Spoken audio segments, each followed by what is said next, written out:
जय हिंद फ्रेंड्स। तो कैसे हैं आप लोग? I hope you all will be fit and fine. So friend, हम लोग दिल्ली यूनिवर्सिटी का जो जेनेरिक इलेक्टिव पेपर है उसमें history and foundation of physical education का लेक्चर सीरीज स्टार्ट किए थे। प्रीवियस वीडियो में हमने देखा था डिटेल सिलेबस डिस्कशन। आज से हम इसका जो मेन कंटेंट है यूनिट वाइज वो स्टार्ट करने जा रहे हैं। तो दोस्त, आज की वीडियो में हम यूनिट 1 डिस्कस करेंगे। तो लेट्स स्टार्ट। फ्रेंड, हमारे पास यूनिट 1 है introduction to physical education and sports and general awareness. तो फ्रेंड, हमारा जो सिलेबस है उसी के अकॉर्डिंग हम इसे डिस्कस करेंगे। तो सिलेबस के अकॉर्डिंग हमारे पास फर्स्ट टॉपिक गिवन है meaning and definition of physical education. तो फ्रेंड, यहाँ पर दो पॉइंट गिवन है। क्या है? एक है मीनिंग एंड एक है डिफिनेशन। तो आपको पहले ये समझना होगा कि मीनिंग एंड डेफिनेशन में क्या डिफरेंस है। क्या कुछ डिफरेंस है? जब हम फिजिकल एजुकेशन की बात करते हैं तो क्या यहाँ पे मीनिंग का मतलब कुछ और डेफिनेशन का मतलब कुछ और है? तो फ्रेंड, इसमें एक माइनर सा डिफरेंस है। मीनिंग आप अपने अकॉर्डिंग फॉर्मुलेट कर सकते हैं, आप अपने अकॉर्डिंग बना सकते हैं किसी भी टॉपिक का। लेकिन जो डेफिनेशन होता है वो किसी भी इंडिविजुअल या किसी कोई भी जो संस्था होती है उसके द्वारा प्रोवाइड किया जाता है। तो आप जब भी डेफिनेशन लिखें तो वहाँ पर ये ज़रूर कोट कर दे कि ये किसके किसके द्वारा गिवन है। ओके फ्रेंड, तो अब हम लोग मेन टॉपिक पे आते हैं। यहाँ पर गिवन है physical education refer to the field of study and practice that focuses on developing physical fitness, motor skills and promoting overall health and wellbeing through physical activities. तो फ्रेंड, यहाँ पर क्या है? हम फिजिकल एजुकेशन है तो एक शब्द यहाँ पर क्या है? फिजिकल, एंड एक शब्द है एजुकेशन। तो फिजिकल से हम क्या ह्यूमन बॉडी को समझ सकते हैं, एंड एजुकेशन मीन्स स्टडी। तो फ्रेंड, हम कह सकते हैं कि study of movement of human body, कि एक ऐसा ब्रांच जिसमें कि हम जो बॉडी का मूवमेंट है उसके थ्रू स्टडी करते हैं, ये फिजिकल एजुकेशन कहलाता है। Then it is a systematic process of instructions in physical activities and exercise aimed at improving physical, mental, emotional and social aspect of individual life। ये जो हम लोग फिजिकल एजुकेशन पेपर पढ़ते हैं इसका मेन मोटिव क्या है? जो physical health, mental health, emotional health सभी को इम्प्रूव करना। ओके फ्रेंड, और यहाँ पर हमारे पास डेफिनेशन में एक पॉइंट है मोटर स्किल्स। मोटर स्किल्स, तो ये टर्म आप लोगों के लिए नया लग रहा होगा। तो फ्रेंड, ये कुछ नहीं, इसे हम सिंपल से वर्ड में डिफाइन कर सकते हैं कि मोटर स्किल क्या होता है? The way of body uses muscles to perform task. लिख सकते हैं हम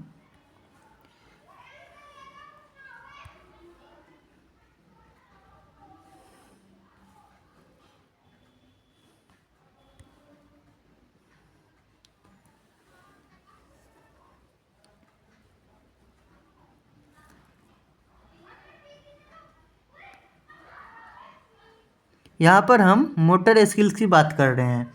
the way the body uses muscles to perform task, यानी कि दोस्त मोटर स्किल होता क्या है? जो हमारा जो बॉडी में मसल्स है वो हर एक काम के लिए अलग अलग तरीके से वर्क करती है। तो कोई भी जो इंडिविजुअल टास्क है, पर्टिकुलर टास्क, उसके लिए हमारे मसल किस प्रकार से रेडी होती है, that is known as motor skills. Okay friend, motor skills भी दो टाइप का होता है। हम दो कैटेगरी में इसे हम डिवाइड कर सकते हैं। एक जो होता है हमारे पास gross motor skill, gross motor skill. यहाँ पर जो हमारा जो बॉडी है जो हम रनिंग करते हैं, स्ट्रेचिंग करते हैं, उस समय जो हमारा मसल्स है अपने आप को प्रिपेयर करता है, उसे हम ग्रॉस मोटर स्किल में इंक्लूड करेंगे। एंड फ्रेंड, सेकेंड है हमारे पास फाइन मोटर स्किल्स। क्या है सेकेंड? फाइन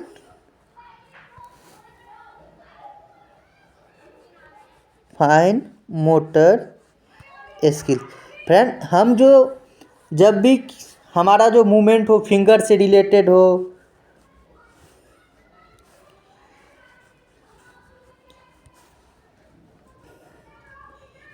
फिंगर से रिलेटेड, हैंड से रिलेटेड, ये सब किस में आ जाता है? फाइन मोटर स्किल्स में। तो क्लियर है यहाँ तक? अब हम चलते हैं definition of physical education. Okay friend, तो यहाँ पर हमारे पास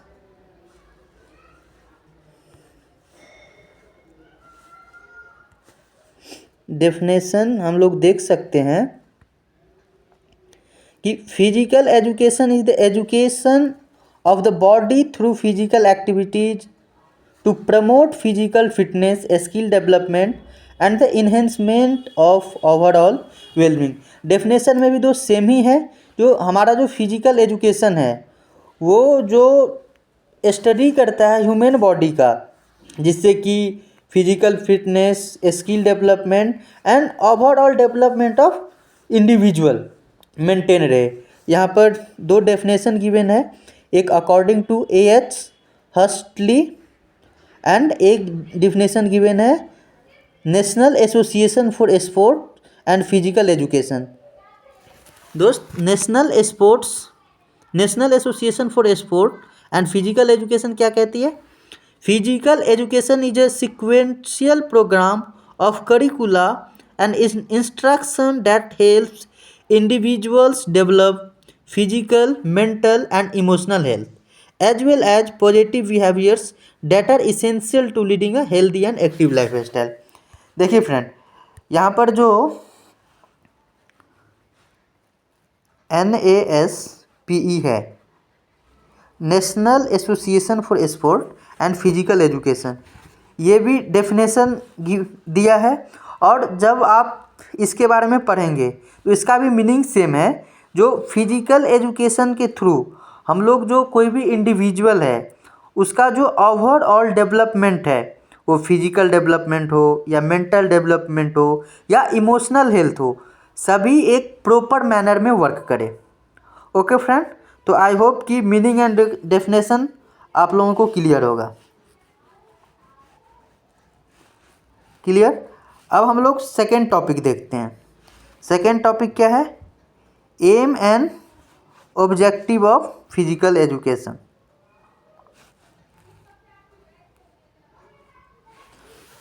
देखो फ्रेंड, इसमें हम जानेंगे कि फिजिकल एजुकेशन जो पेपर है उसे हम पढ़ रहे हैं या इसके बारे में जान रहे हैं, इसका क्या एम है, हम लोग क्यों पढ़ रहे हैं, ऑब्जेक्टिव, इसे पढ़ करके क्या होगा।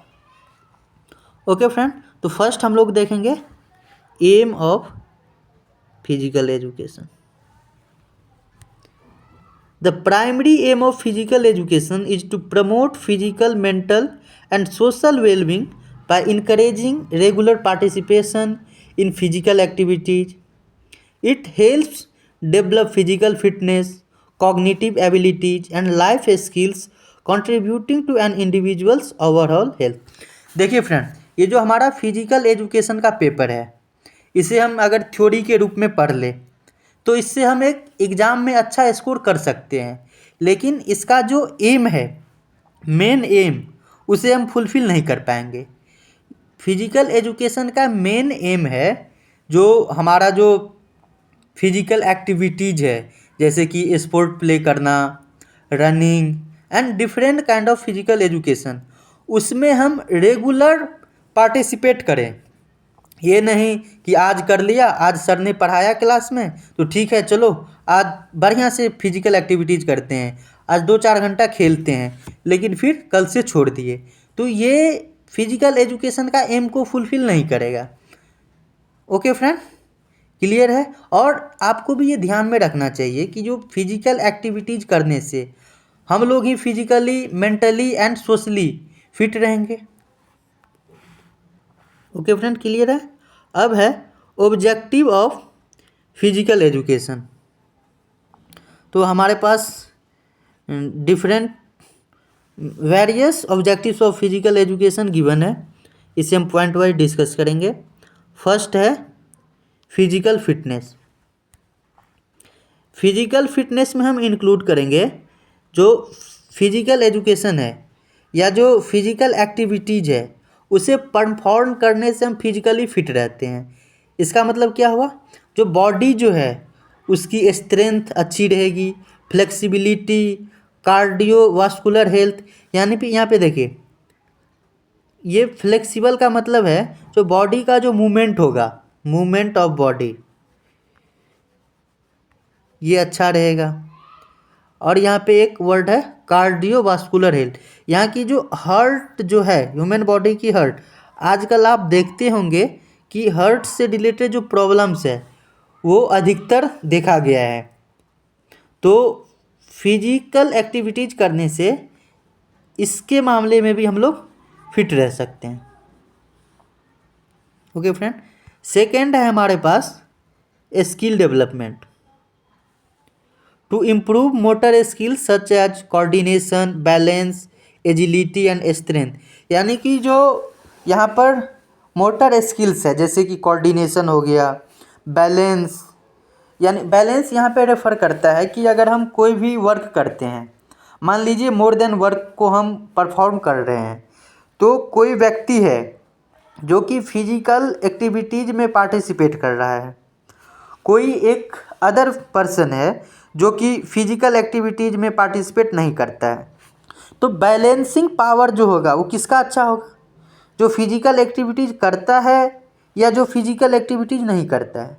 तो ऑफ कोर्स जो फिजिकल एक्टिविटीज़ को परफॉर्म करता है रेगुलर बेसिस पे, उसकी जो एबिलिटी होगी, उसकी जो बैलेंसिंग पावर होगी किसी भी चीज़ में, वो कंपैरिजन देन जो individual physical activities regular basis पे नहीं करता है उससे तो अच्छा होगा। ठीक है फ्रेंड, नेक्स्ट ऑब्जेक्टिव है हमारे पास हेल्थ प्रमोशन।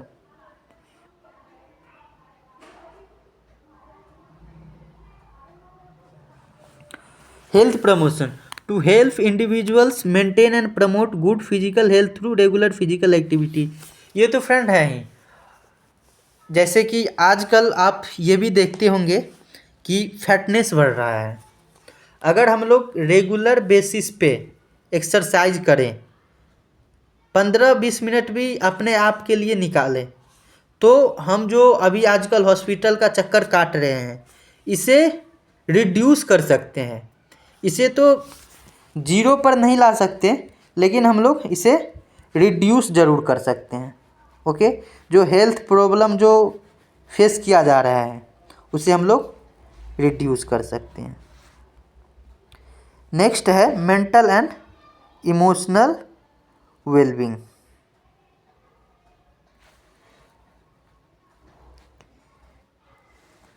आजकल ये भी आप देखते होंगे फ्रेंड कि जो स्ट्रेस, एंजाइटी, डिप्रेशन, ये क्यों हो रहा है आजकल, आजकल कुछ ज़्यादा ही नहीं हो रहा है।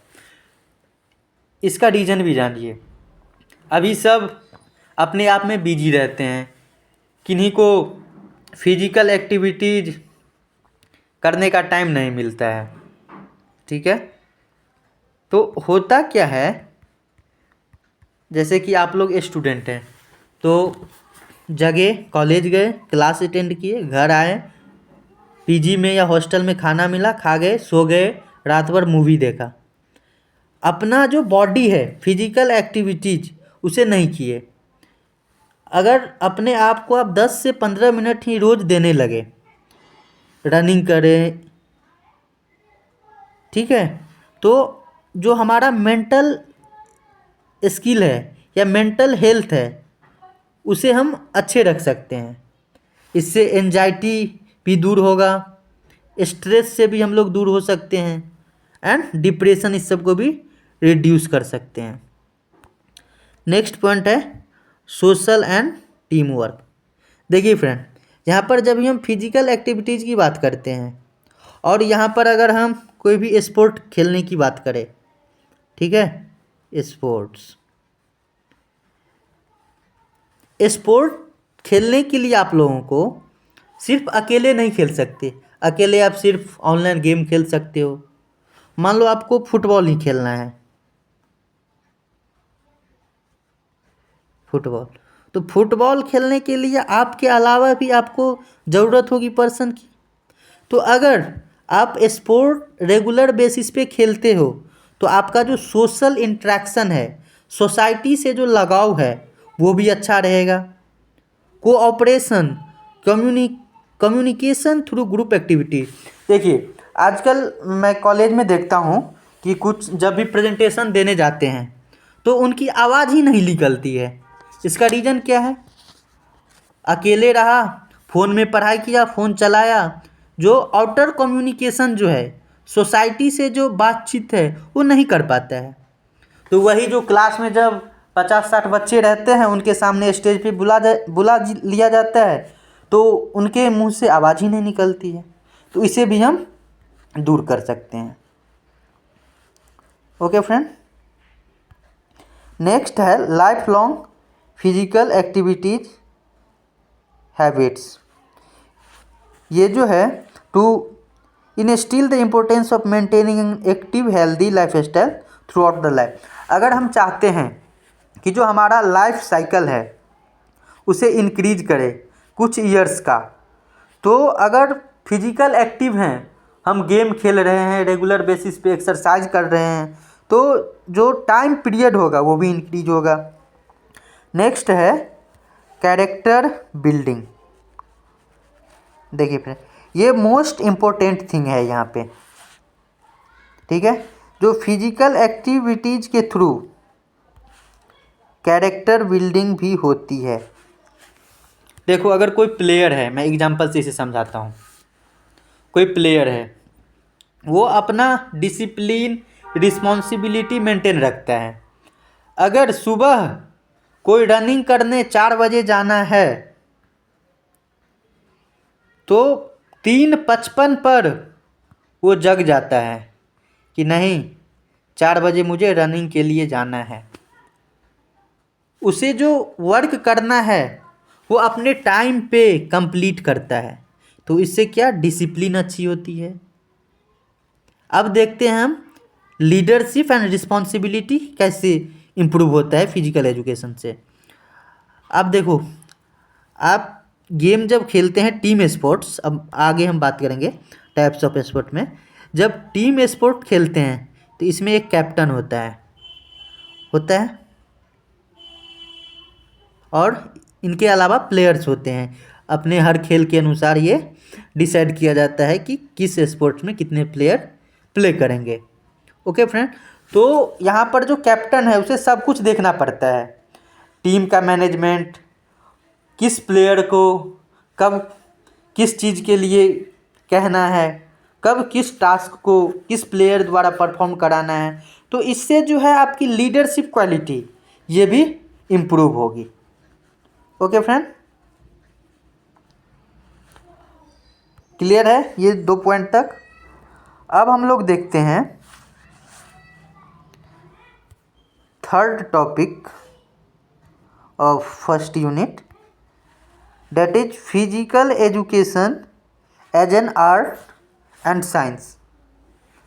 तो जो फिजिकल एजुकेशन है, आप सभी जानते होंगे कि आर्ट एंड साइंस 2 डिसिप्लिन्स हैं।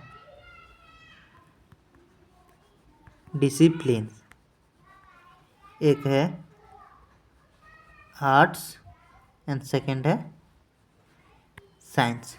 तो जो फिजिकल एजुकेशन है इसे साइंस के पर्सपेक्टिव से एंड आर्ट्स के पर्सपेक्टिव से, दोनों से हम लोग देखेंगे। तो फर्स्ट क्या है, physical education as an art. इसमें भी हमने 2 पार्ट में डिवाइड किया है, एक क्रिएटिविटी एंड पर्सनलाइजेशन। क्या है फ्रेंड? Creativity and personalisation. इसमें क्या है कि physical education requires the teacher to be creative, making the learning experience engaging and suited to individual needs. This includes designing activities and programs that cater to various abilities, interest and age group. देखो, ये जो physical education है, ये तो ज़रूरी नहीं है कि हाँ आपके पास जितना भी प्लेयर होगा सबकी हाइट सेम होगी, नेसेसरी नहीं है। सबका इंटरेस्ट सेम होगा, हाइट, इंटरेस्ट, सभी की एबिलिटीज। कोई होगा जो फुटबॉल खेलने में अच्छा होगा, कोई होगा जो वॉलीबॉल खेलने में अच्छा होगा, ठीक है। और सभी का एज ग्रुप भी डिफ़र कर सकता है। तो जो फिजिकल एजुकेशन है ये नेसेसरी है कि टीचर को क्रिएटिव होनी चाहिए कि जो अगर हमारे पास मान लो किसी भी एज ग्रुप का अगर प्लेयर है तो इस एज ग्रुप के लिए कौन से खेल को प्लेयर द्वारा परफॉर्म करना अच्छा होगा, ये सब क्रिएटिविटी एंड पर्सनलाइजेशन में आ जाते हैं। सेकेंड है, इसको इरेज कर देते हैं फ्रेंड। सेकेंड है क्या है हमारे पास,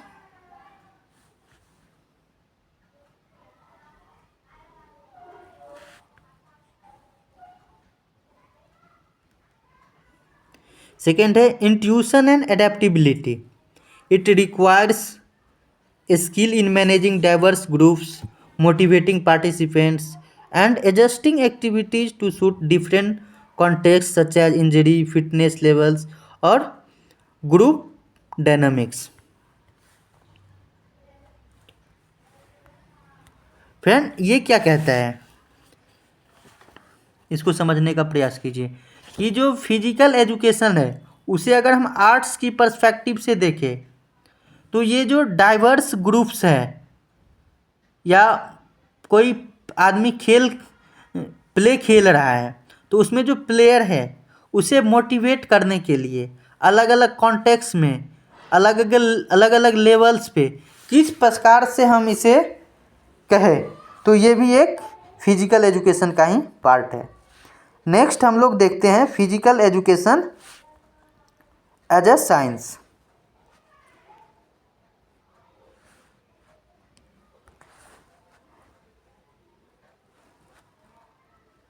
ओके फ्रेंड, इसे भी हम लोगों ने दो कैटेगरी में डिवाइड किया है। फर्स्ट है साइंटिफिक प्रिंसिपल्स एंड सेकेंड है रिसर्च बेस्ड अप्रोच। ये साइंटिफिक प्रिंसिपल्स क्या कहती है, physical education is grounded in various scientific fields such as psychology, biomechanics, kinesiology. These sciences provide the foundation for developing exercise programs, undertaking the body's responses to physical activity and improving performance. यहाँ पर देखिए एक new term आया होगा आप लोगों के पास, काइनोसोलॉजी। क्या है,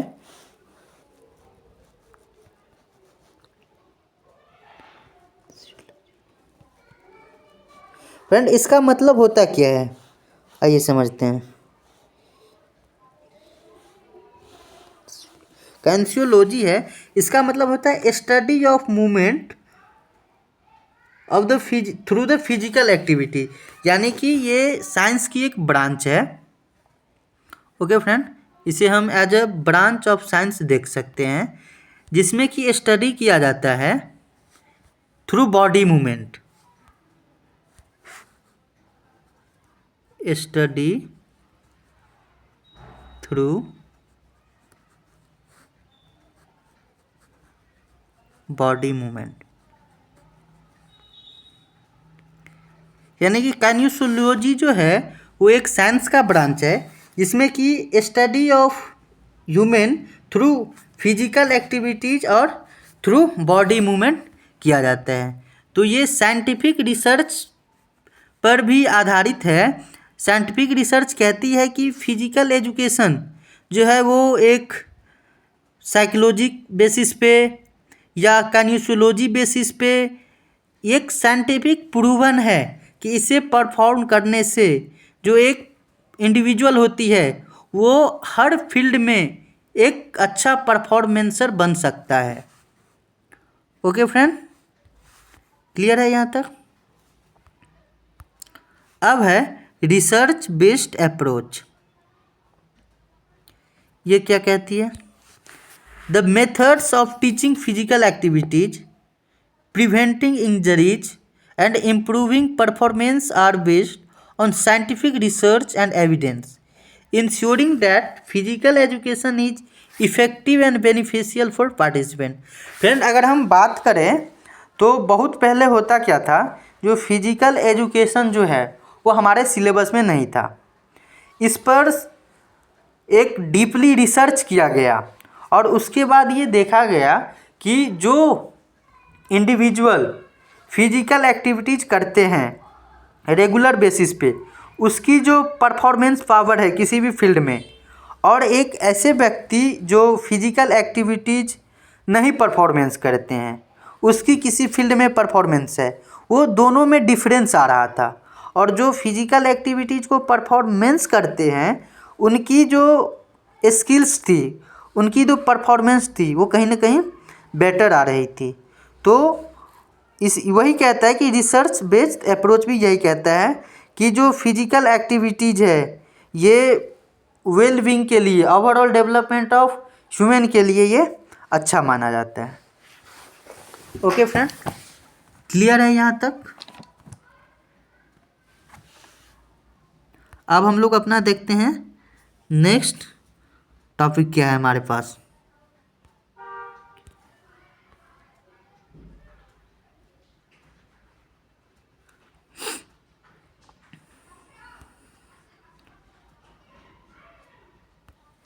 हमारा जो इस यूनिट का फोर्थ टॉपिक है वह है significance of physical education in modern society.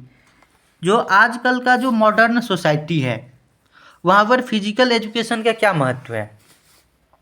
Okay friend, आइए देखते हैं।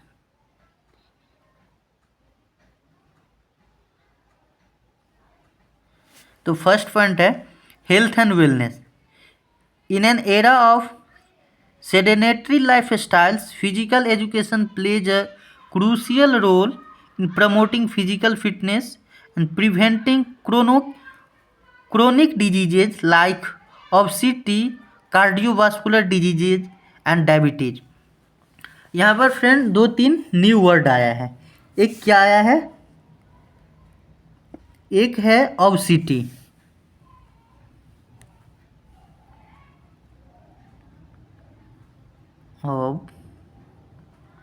ओबेसिटी। ये क्या होता है आइए जानते हैं। ओबेसिटी फ्रेंड होता है जो एक्सेसिव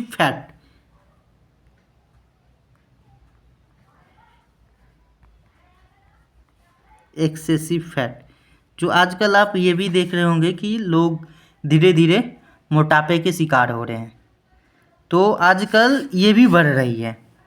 नेक्स्ट है कार्डियोवास्कुलर डिजीजेज। जितने भी डिजीज जो हार्ट से रिलेटेड हैं, जितने कि हार्ट अटैक का खतरा आजकल आप लोग ज़्यादा देख रहे होंगे किसी भी एज ग्रुप में हो, तो due to the impact of physical education, क्योंकि वो लोग फिजिकल एक्टिविटीज़ को नहीं कर रहे हैं, तो क्या है उनमें जो हार्ट रिलेटेड डिजीज है वो भी बढ़ रही है। डायबिटीज़ ये भी एक आम समस्या बन चुकी है आजकल। ओके फ्रेंड, नेक्स्ट पॉइंट है हमारे पास मेंटल हेल्थ बेनिफिट्स। इसके बारे में भी हमने अभी डिस्कस नहीं किया। जो फिजिकल एजुकेशन जो है वो स्ट्रेस, एंजाइटी, डिप्रेशन को रिड्यूस करता है और इमोशनली हैप्पीनेस लाता है किसी भी इंडिविजुअल में। नेक्स्ट है एकेडमिक सक्सेस।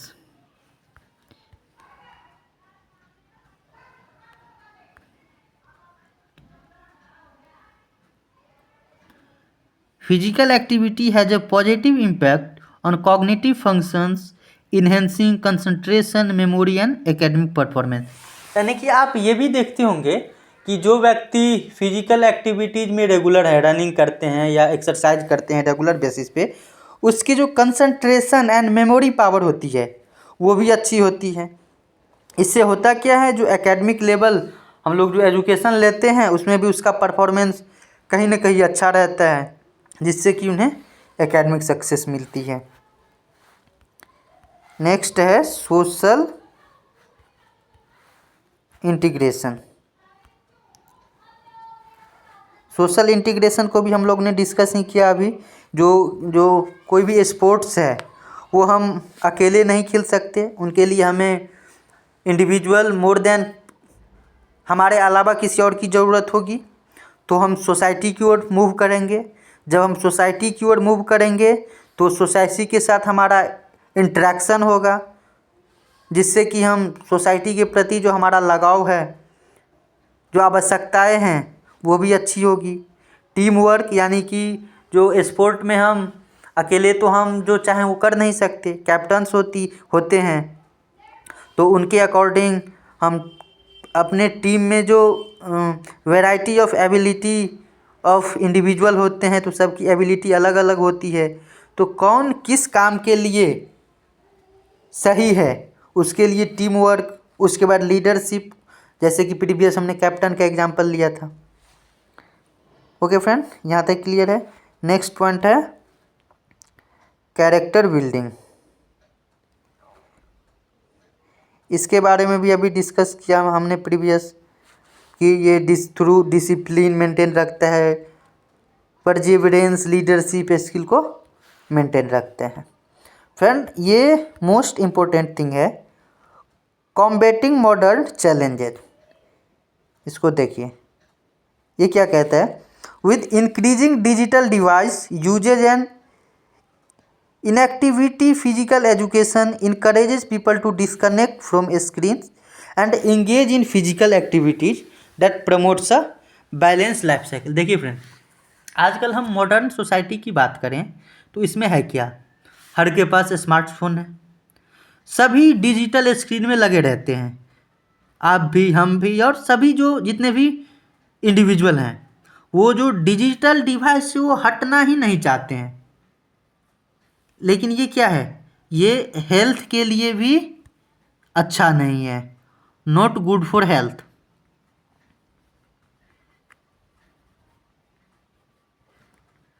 क्या हेल्थ के लिए अच्छा नहीं है?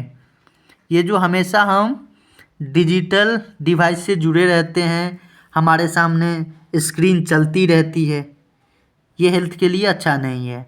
तो फिजिकल एजुकेशन एक ग्राउंड प्रोवाइड करता है कि आप ग्राउंड में आए, वहाँ पर फिजिकल एक्टिविटीज़ को परफॉर्म करें। इससे होगा क्या, जो आप डिजिटल डिवाइस से भी दूर रह सकते हैं उस गिवन टाइम ऑफ इंटरवल के लिए। इससे के थ्रू आप सोसाइटी से भी जुड़ सकते हैं।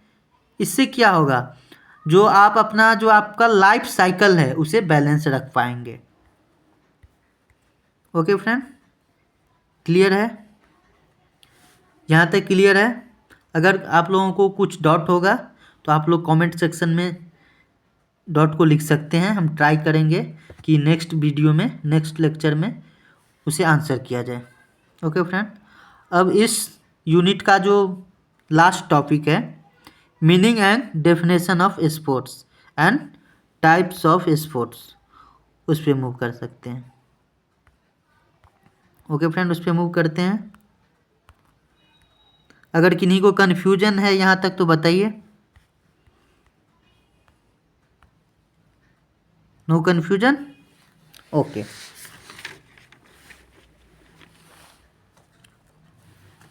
क्या है meaning and definition of sports? तो फर्स्ट हम देखेंगे मीनिंग एंड डेफिनेशन। ये क्या है? Sports are physical activities that involve structured competition or play governed by rules or regulations. These activities can be individual or team based and aim to enhance physical fitness, skill and mental well-being.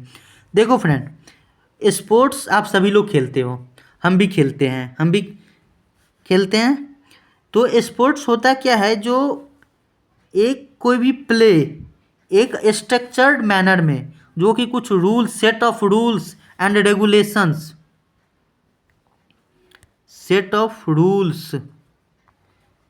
Regulations, structured manner में जो play खेला जाता है उसे ही हम sports बोलते हैं। Okay friend, clear है?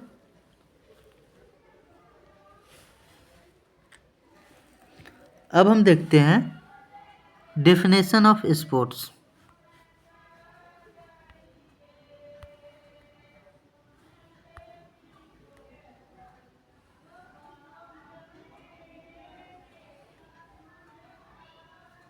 ये क्या है? Sports are activities that require physical effort, skill and competition governed by agreed upon rules or regulation intended to promote physical fitness and achieve a specific objective।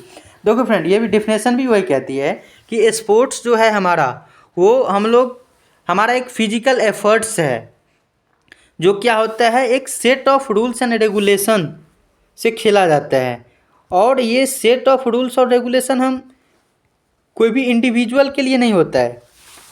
ये मान लो कि कोई हम गेम खेल रहे हैं, ठीक है, उसमें है एक player A, B, C, D, तो रूल ये नहीं कहेगा कि प्लेयर ए के लिए डिफरेंट होगा, प्लेयर बी के लिए डिफरेंट होगा, सी के लिए डिफरेंट होगा।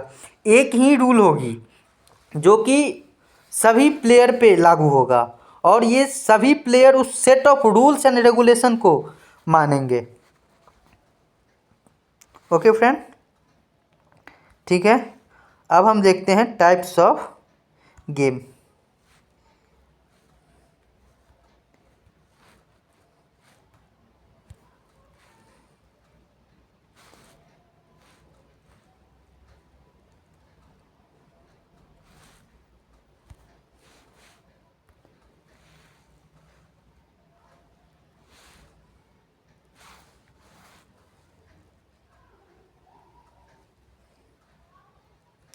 फ्रेंड, यहाँ पर हम देख रहे हैं टाइप्स ऑफ गेम में, इसे हम डिफरेंट टाइप्स ऑफ गेम, यानी कि स्पोर्ट्स को जो है हम डिफरेंट टाइप्स में डिवाइड कर सकते हैं। Individual sports, team sport, combative sport, regression sport and different types of sport. तो फर्स्ट हम लोग देखते हैं इंडिविजुअल स्पोर्ट। जैसे कि यहाँ पे इंडिविजुअल से ही क्लियर हो रहा होगा आप लोगों को कि ऐसा स्पोर्ट जिसमें कि एक पर्सन द्वारा परफॉर्म किया जा सकता हो, जैसा कि आप लोग एथलीट्स ले सकते हैं, उसमें रनिंग, जंपिंग, इस सब में क्या होता है कि ये स्पोर्ट्स किसी अकेला पर्सन द्वारा खेला जाता है और उन्हीं के परफॉर्मेंस के बेसिस पे उन्हें जज किया जाता है, ठीक है। इसका एग्जाम्पल्स भी है, यहाँ पर गिवन है, आप देख सकते हैं।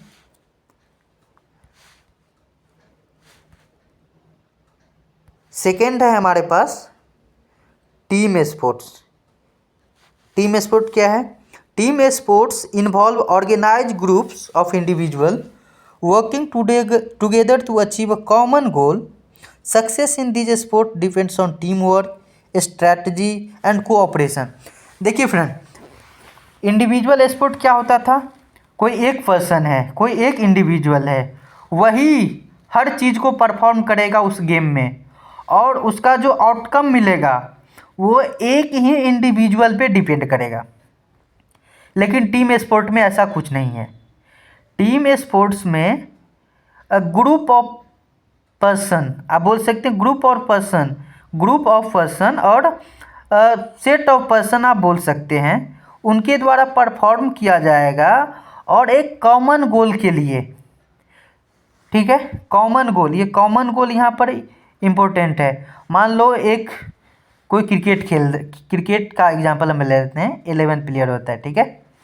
मान लो 5 इंडिविजुअल और 6, 5 कहता है कि नहीं हम ये चाहते हैं इस गेम में, और ये जो 6 प्लेयर हैं वो बोलते हैं नहीं मेरे अनुसार ये होना चाहिए। तो क्या दोनों का जो गोल है वो कॉमन है? इसमें क्या हम जीत पाएंगे? नहीं ना। तो टीम स्पोर्ट्स क्या है कि जो स्ट्रैटजी और गोल वो कॉमन होनी चाहिए, और जो इसका जो परफॉर्मेंस है वो सभी टीम मेंबर पे डिपेंड करता है। मान लो किसी बैट्समैन ने अच्छा स्कोर कर दिया, लेकिन बॉलर गया उसने अच्छा परफॉर्मेंस नहीं किया, खूब उसके बॉल पे जो अपोजिशन है वो खूब छक्के चौके लगा रहे हैं, तो क्या हम लोग जीत पाएंगे? नहीं ना। तो टीम स्पोर्ट्स में ये भी इम्पोर्टेंट है। नेक्स्ट है हमारे पास कॉम्बैटिव स्पोर्ट्स। आइए अब हम कॉम्बैटिव स्पोर्ट्स के बारे में जानते हैं। कॉम्बैटिव, देखो फ्रेंड कॉम्बैटिव क्या होता है। कॉम्बैटिव अगर बॉडी इन कांटेक्ट, देखिए बॉडी इन कांटेक्ट, यानी कि अगर हम स्पोर्ट्स की बात करें उसमें जो है 2 प्लेयर का बॉडी अगर कांटेक्ट में आ रहा है, जैसे कि हम लोग बात कर सकते हैं कुछ games like boxing, judo, karate, उसमें क्या है जो बिना हम किसी फिजिकली इन्वॉल्व हुए और कह सकते कि interaction, body interaction between 2 person और 2 इंडिविजुअल, इसके बिना हम लोग इस गेम को नहीं खेल सकते हैं। तो अगर कोई ऐसा गेम है जो कि फिजिकल कन्फ्रंटेशन या कॉम्बैट बिटवीन 2 इंडिविजुअल या टीम के बीच हो रहा है तो उसे हम क्या बोलेंगे? Combative sports. ठीक है फ्रेंड, इसका एग्जाम्पल भी है boxing, judo, karate, wrestling. Clear? Okay.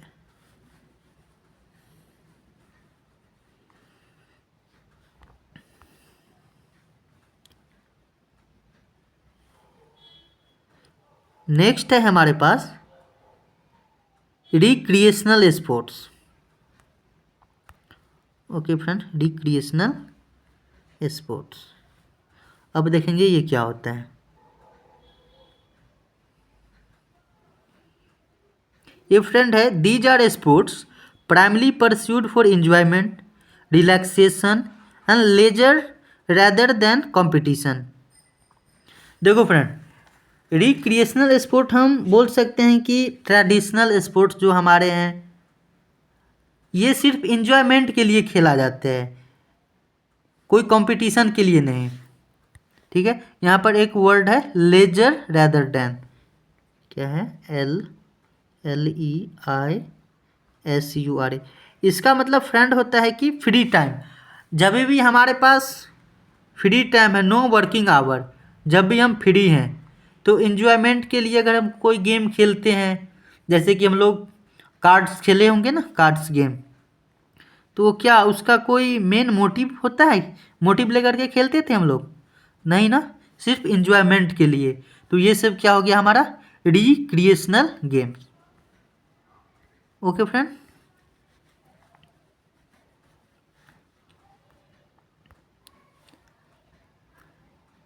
Next हमारा है एडवेंचर स्पोर्ट्स। आइए ये क्या होता है हम देखते हैं।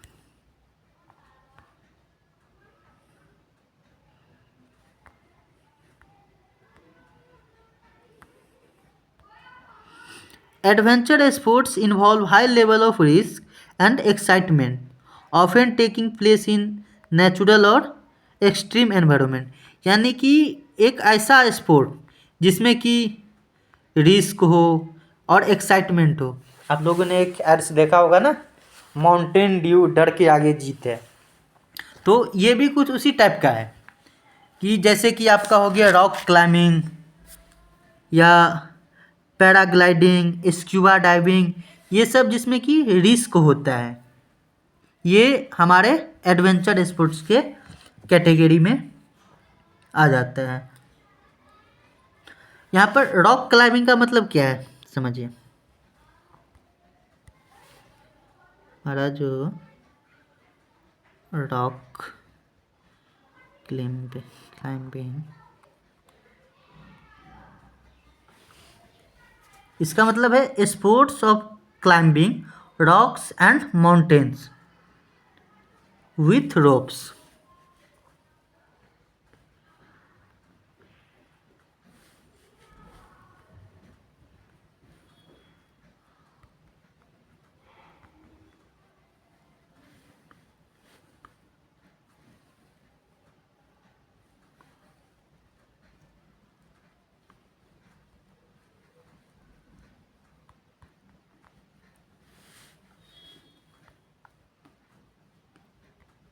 फ्रेंड देखिए, हमारा जो रॉक है या माउंटेन है, उस पर अगर क्लाइंबिंग के लिए हम रस्सी की सहायता से चढ़ते हैं या उस पर चढ़ना, ये सब हमारा जो रॉक क्लाइंबिंग के कैटेगरी में आ जाता है, और ये सब हमारे कुछ एडवेंचर स्पोर्ट्स के एग्जाम्पल्स हैं।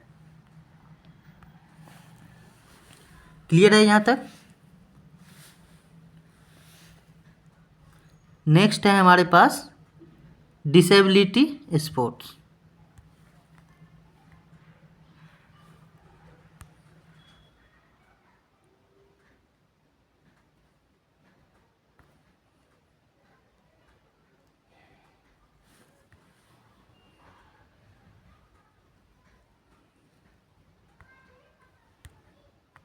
देखिए फ्रेंड, ये क्या होता है, These are sports especially designed or adapted for individuals with disabilities, focusing on inclusion and equal participation in physical activity। देखिए फ्रेंड, जो डिसेबल्ड पर्सन है, ठीक है, वैसे तो गवर्नमेंट अब डिसेबल्ड वर्ड को भी चेंज करती है, वैसे भी जो डिसेबल्ड पर्सन है उनके लिए भी तो कोई, उनके वो इक्वालिटी के लिए भी तो कोई गेम होनी चाहिए जो उनको ये दर्शाए कि नहीं, हमारा भी सोसाइटी में उतना ही हक है जितना कि दूसरों का है। तो उसके लिए कुछ गेम्स बनाए गए हैं, जैसे कि wheel chair, basketball, para athletics. Okay friend, तो अगर कोई भी डिसेबल्ड पर्सन है और जब उन्हीं के ग्रुप के पर्सन में गेम कराई जाती है तो वो डिसेबिलिटी स्पोर्ट्स कहलाता है। क्लियर है फ्रेंड यहाँ तक? आई होप कि ये पांचों टॉपिक क्लियर होंगे आप लोगों को। ठीक है, अब हम लोग कंक्लूजन पे चलें। यहाँ तक अगर किसी को कोई कन्फ्यूजन है तो पूछ सकते हैं आप। No confusion? Okay, move to the conclusion.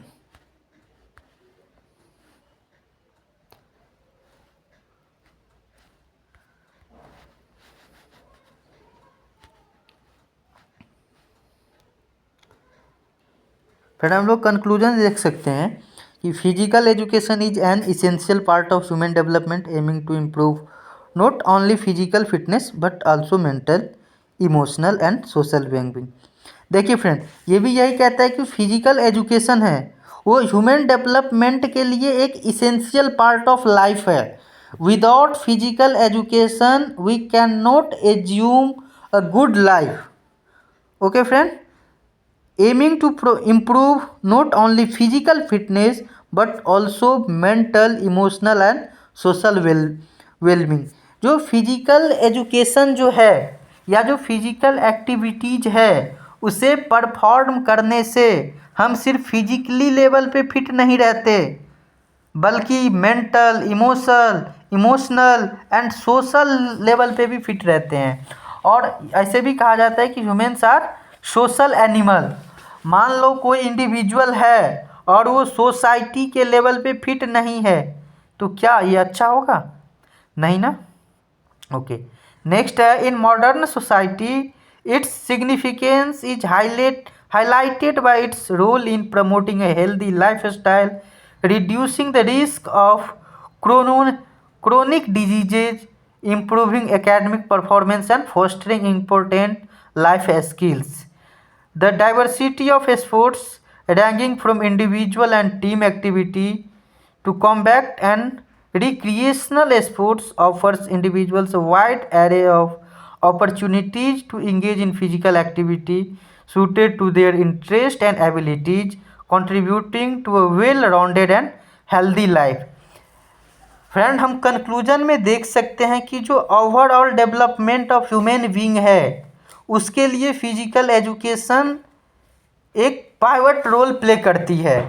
अगर हम चाहते हैं कि हमारा लाइफ साइकिल इम्प्रूव हो, अच्छा हो, हमारा जो लाइफ स्टाइल है वो अच्छी तरीके से चले, क्रोनिक डिजीज जो है उनका खतरा कम हो, जो स्ट्रेस, डिप्रेशन ये सब है इस सब से हम दूर रहे, और अगर हम well rounded and healthy life जीना चाहते हैं तो उसके लिए हमें फिजिकल एक्टिविटीज़ को परफॉर्म करना नेसेसरी है। एक ये सिग्निफिकेंस है। ओके फ्रेंड, क्लियर है यहाँ तक? अगर कोई कन्फ्यूजन है तो पूछ सकते हैं आप। Okay friend, no confusion. अगर आप लोगों को वीडियो अच्छा लगा हो तो लाइक कीजिए, चैनल को सब्सक्राइब कीजिए। तो आज का हमारा ये फर्स्ट यूनिट था, फर्स्ट यूनिट कंप्लीट हुआ।